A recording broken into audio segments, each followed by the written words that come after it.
Shalom, selamat pagi saudara-saudariku yang dikasihi Yesus Kristus Sang Putra Allah. Kita bertemu lagi dalam Renungan Pagi yang dibawakan oleh Pendeta Trison Ginting dengan tema khas Bersama Allah di Waktu Fajar. Semoga firman Allah bersama Anda sepanjang hari. Shalom saudaraku yang kekasih dalam nama Tuhan, kita bersama kembali dalam renungan kita pada pagi hari ini, Sabtu 22 Januari 2022 dengan judul Allah telah memilih kita untuk menyelamatkan kita. Ayatnya yang terdapat di dalam 2 Tesalonika 2 ayat yang ke-13. Akan tetapi kami harus selalu mengucap syukur kepada Allah karena kamu, saudara-saudara yang dikasihi Tuhan, sebab Allah dari mulanya telah memilih kamu untuk diselamatkan dalam roh yang menguduskan kamu dan dalam kebenaran yang kamu percayai. Melalui pengudusan roh dan kepercayaan akan kebenaran itulah kita menjadi pekerja bersama dengan Tuhan. Kristus menunggu kerjasama dari gerejanya. Dia tidak merancang untuk menambahkan hal baru pada firman-Nya. Dia telah melakukan pekerjaan besarnya dalam memberikan ilhamnya kepada firman.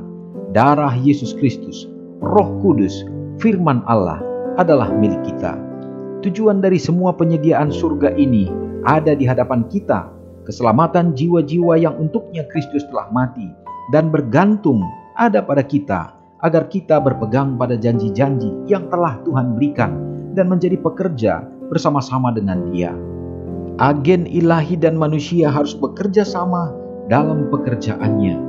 Setelah berada dalam dewan musyawarah Allah dan tinggal di ketinggian abadi tempat kudus di surga, semua elemen kebenaran ada di dalam Dia dan berasal dari Dia.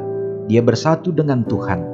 Itu berarti lebih dari yang dapat dipahami oleh pikiran yang terbatas untuk hadir dalam setiap upaya misionaris Kristus, yaitu Dia yang disalibkan.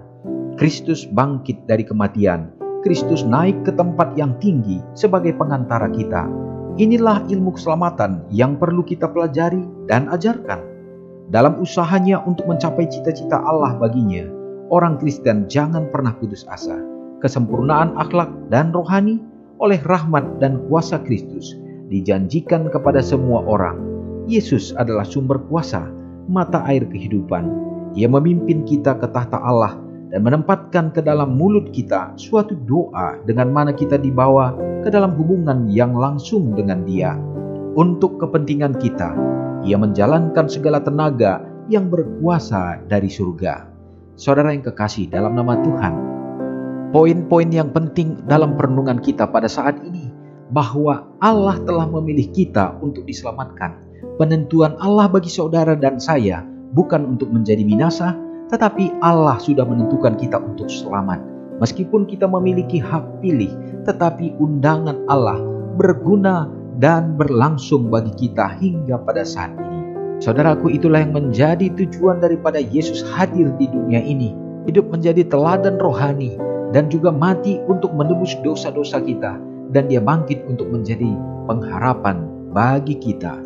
Yesus merindukan untuk menuntun kita untuk dapat tiba kembali ke dalam tahta kebenaran Allah.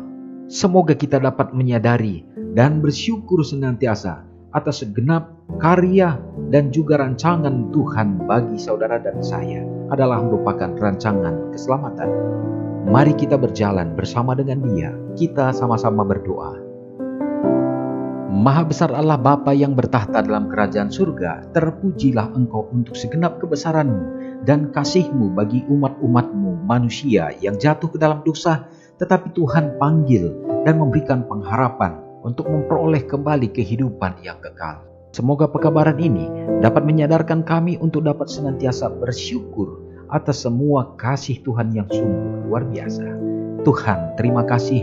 Di hari ini pun kami kembali menyerahkan kehidupan kami ke dalam tangan-Mu. Dalam semua doa-doa yang kami layangkan dan ibadah yang kami lakukan, biarlah semuanya itu mengarahkan mata keimanan kami untuk tertuju kepada Allah sebagai pencipta dan yang akan selalu memperhatikan segenap makhluk ciptaannya. Kehadiran Tuhan selalu berada di tengah-tengah keluarga umat-umat Tuhan untuk mencurahkan sukacita surga. Kebijaksanaan Tuhan akan limpahkan bagi orang tua dalam mendidik dan menjadi teladan bagi anak-anak untuk membawakannya kepada Tuhan saja. Bapa memberkati juga gereja Tuhan yang bertumbuh dan berkembang untuk menjadi satu wadah dalam pelatihan dan menuntun umat-umat-Mu, bahkan mempersiapkan jiwa-jiwa dalam menantikan kedatangan Tuhan. Biarlah dapat bekerja bersama-sama dan dituntun di dalam pelayanan memasyurkan akan nama Tuhan dimanapun berada.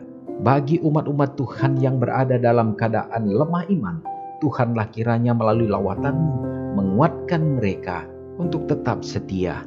Dan juga bagi yang sakit secara fisik, biarlah kiranya lawatan kuasa Tuhan dan menjamah tubuh mereka mengangkat sakit penyakit sehingga pemulihan, kesembuhan terjadi. Bapa, di hari ini, bila mana ada umat-umat-Mu yang merayakan hari ulang tahun, hamba-Mu memohonkan berkat khusus untuk kesehatan dan kekuatan bahkan panjang umur. Tuhan akan isi dengan kebahagiaan untuk berjalan bersama dengan Engkau. Semoga berkat-berkat yang sama menjadi bahagian kami semua. Terpujilah Engkau dan mengampuni dosa kami Tuhan. Di dalam nama Yesus kami berdoa. Amin. Selamat pagi dan Tuhan memberkati. Ingatlah Matius 5 ayat 13-16. Biarlah kamu menjadi garam yang mengasinkan dan terang yang menyinari kehidupan orang lain. Jangan lupa subscribe, like, dan share ke seluruh dunia.